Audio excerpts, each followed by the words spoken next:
नमस्कार दोस्तों, कैसे हैं आप सब? उम्मीद करती हूँ कि आप सब बहुत अच्छे होंगे।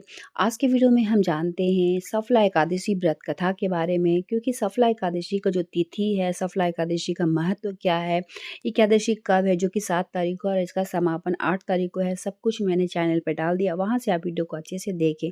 कोई भी सवाल होगा नीचे कमेंट बॉक्स में ज़रूर बताएँ। तो सफला एकादशी का व्रत कथा आप ज़रूर से ज़रूर सुनें। जब भी कोई व्रत करती हैं तो कथा ज़रूर सुनें, इससे आपको पूरा फल मिलता है।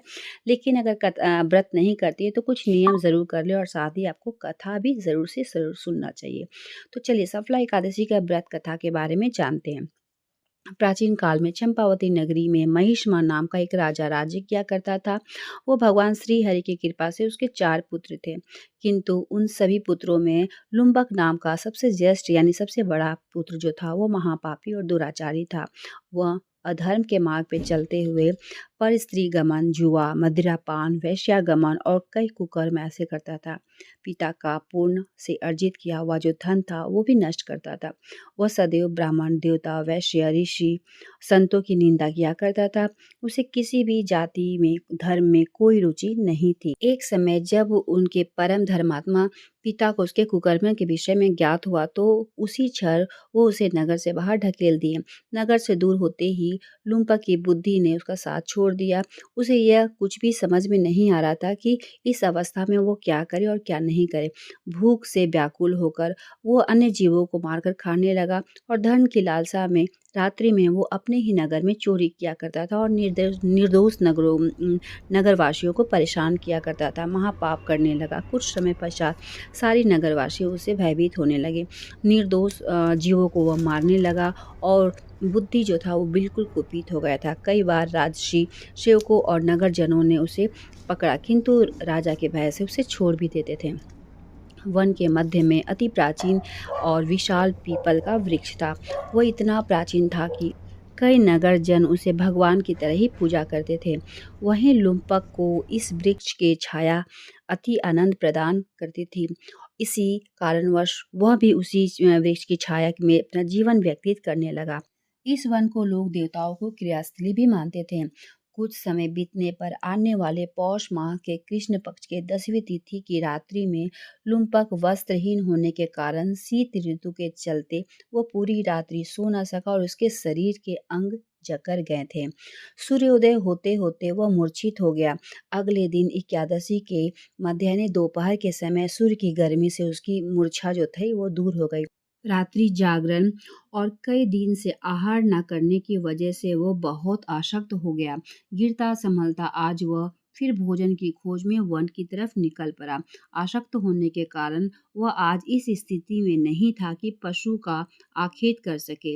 इसलिए वृक्ष के नीचे गिरे फल को एकत्रित करते हुए वह पुनः वही वृक्ष के यानी उसी वृक्ष पीपल के वृक्ष के नीचे आकर बैठ गया।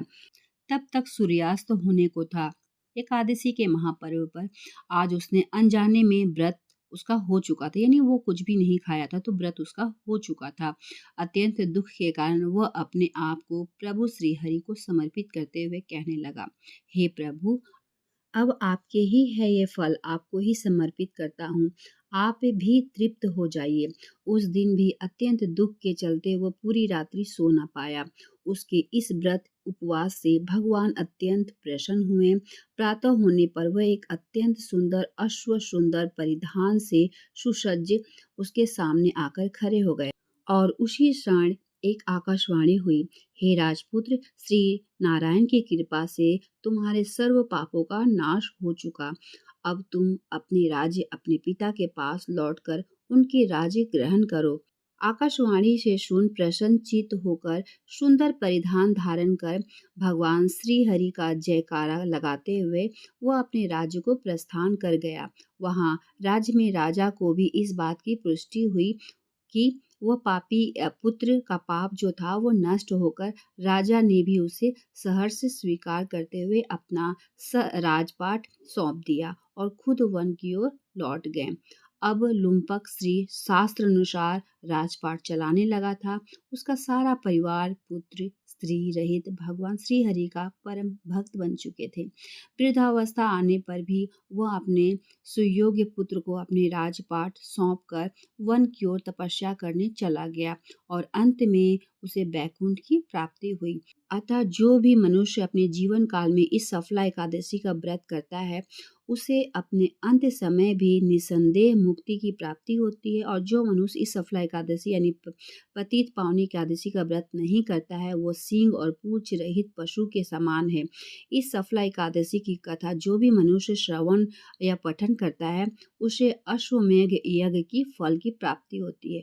तो उम्मीद करती हूँ कि ये व्रत आपने सुना होगा और कहीं ना कहीं इस व्रत की कथा सुनने मात्र से भी आपको कई गुना लाभ ज़रूर मिलेगा।